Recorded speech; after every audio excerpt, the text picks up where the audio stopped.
শরণ্য ঘোষ। আমি আজ আমার লেখা দুটি কবিতা বলবো। প্রথম কবিতার নাম হলো ভাবা।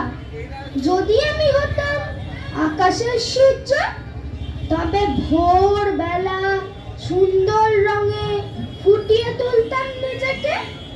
দুপুর বেলা ঝিকিমিকি করে বিকেলে অস্ত নিতাম, রাতে চাঁদের সাথে আলো দিতাম।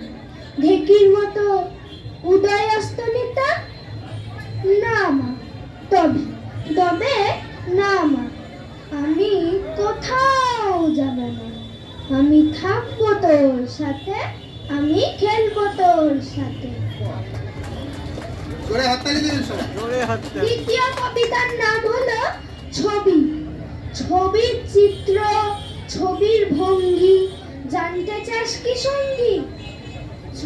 ছবির মতন ছবির ধরন, আঁকতে চাস কি সঙ্গী? ছবির ধরন খুব সহজ, তুই কি সেটা দেখবি?